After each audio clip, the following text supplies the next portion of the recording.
Yesterday afternoon, while I was home sitting and reading, or, well, actually, mostly napping, the phone rang, my cell phone rang, and it was my father. And, you know, I was napping, but I thought, let me take it. And the first thing he said is, "Oh, I'm so glad you picked up." And then my heart was like, what has happened? My first thought was my brother. Many of you know that my brother had his, half of his leg amputated a couple weeks ago from the under the knee down from diabetes. And he's been going through a lot of health issues with that. He's far out of the woods. And, you know, I was, you know, would never be surprised if a phone call came that something happened. But it wasn't about my brother. I'm thinking, well, my sister's pretty good health, and it wasn't about my sister. And then I'm thinking, Mom, and no, it wasn't about her. It was about my Uncle Danny. My uncle lived in Green Bay, Wisconsin, my mother's brother. And my parents had just received a call from the county sheriff's department saying that they were called to my uncle's house because somebody who had done odd chores noticed on yesterday that the mail had been piled up and he could not get any attention through the door, and his gut told him something was wrong. And when the sheriffs arrived, they discovered my uncle, age 67, dead. They don't know when he died. All we know it was sometime within the past week. Now, my uncle has been on our prayer list here from day one of me being rector here at St. Jude. He has struggled with many bouts of cancer and also heart issues throughout his adult life. And this recent bout of cancers was beyond challenging to him. So although his death in some ways was not unexpected, it was the way he died. Alone. The autopsy has not been done yet, so I can only speculate, as many would, what happened. You know, did he die of a massive heart attack or a stroke? Did his body just give out? Or did he fall and break something and he couldn't reach the phone and laid there thinking about his life that was, what was happening, and what would come? For me, that bit of death is perhaps the scariest way to die. I mean, we've all in our lives experienced death. We've experienced death of loved ones, of family members, of grandparents and parents and spouses and children and good friends and co-workers. And there is no constant about their death.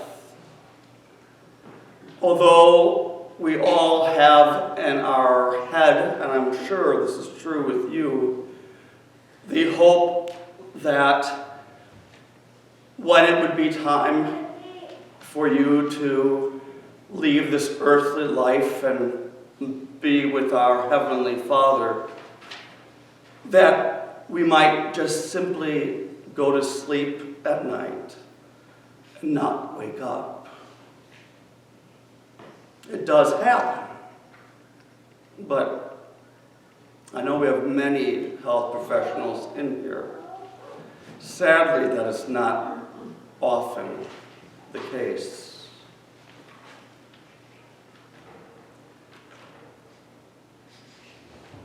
Being alone, not wondering where people are, where the family where God is such a powerful emotion. It's an emotion that can tear ourselves apart. For anyone who lives with depression or an anxiety disorder, those times in life when, although everything is saying you should be happy and joyful and celebrating, that all you feel inside is that you are alone, that no one is there,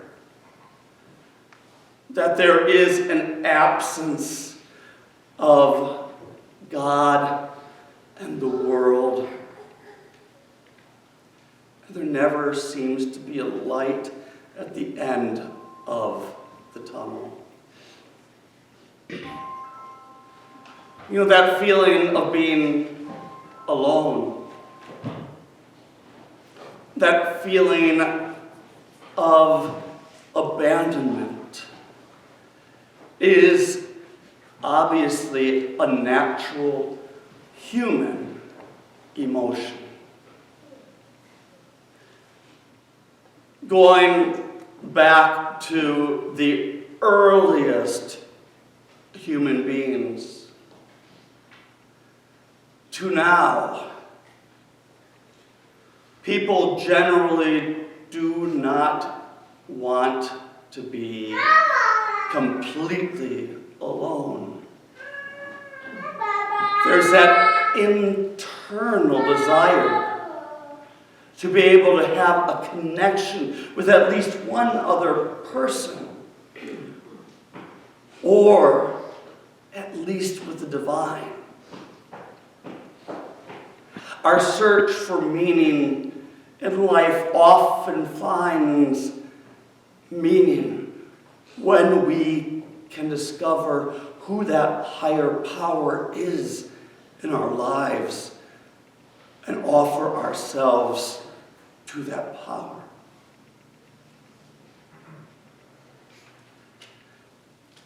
In this morning's reading from the Hebrew Scriptures, from the prophet Jeremiah, we hear of, once again, how the story of the Israelites who were rescued and saved from the hands of Pharaoh in Egypt. Then after their 40 years, 2 generations, a long time, wandering in the desert. That through their life, through the development of Judea and Samaria and Israel, through all the blessings that God had given them, for some reason, they themselves felt abandoned, alone, and turned away from God. But God does not give up. God said that God was going to make a new covenant.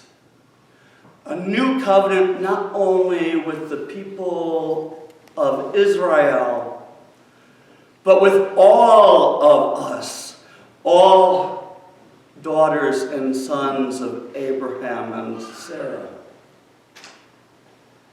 And that new commandment is this: that God would write in our hearts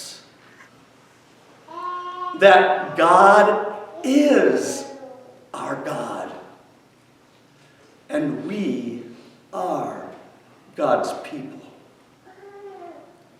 That no matter what comes your way in life,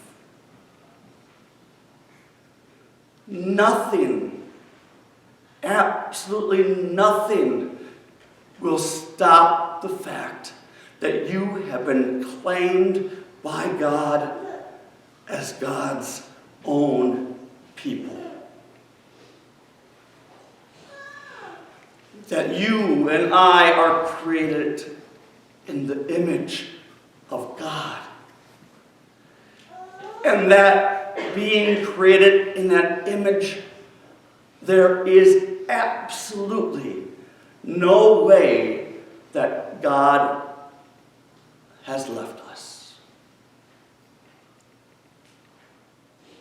Now we may, which is normal, feel as if God has abandoned us. Jesus on the cross said, my God, why have you forsaken me?" I've gone down to the beach many a time in my life and walked away from the people and yelled out to God saying, "What the heck are you doing and where are you?" It's normal. But when my spirit is open, I discover just how much Christ has not abandoned me. And I see that through the love and help of others.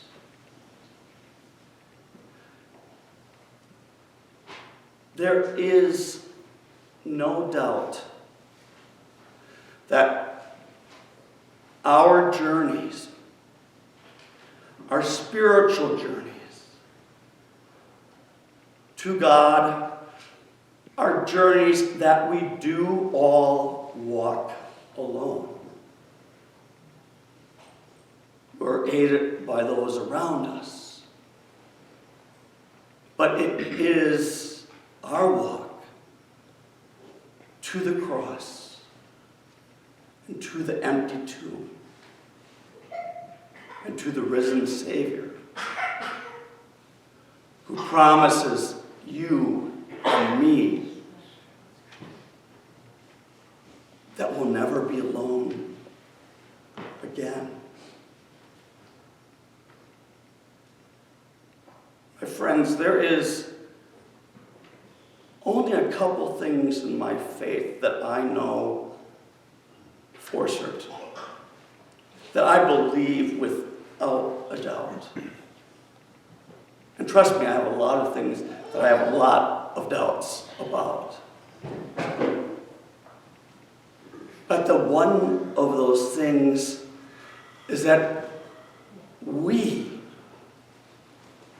all of us, are so much loved by God. So much loved that God sent God's only Son, Jesus, to be with us, to teach us, to heal us, to lead us back to God, to help us not be alone. And who was willing to suffer the humiliation of beatings by the Roman authorities and by being crucified on the cross. But out of love, God raised Jesus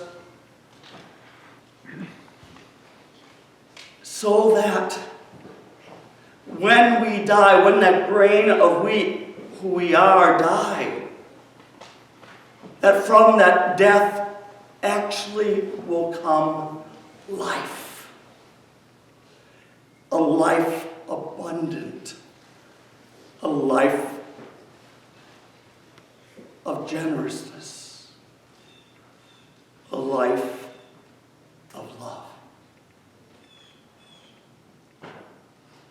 I know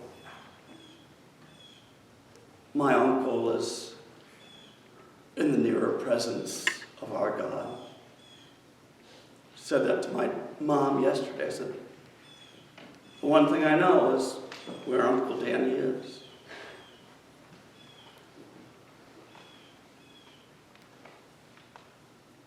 And now it's time for us as a family to be there for each other, especially for my mom, so she doesn't feel alone. And I pray that in our lives,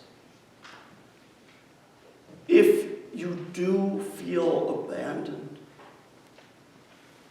if you do feel alone, if you feel as if there is no purpose in the world,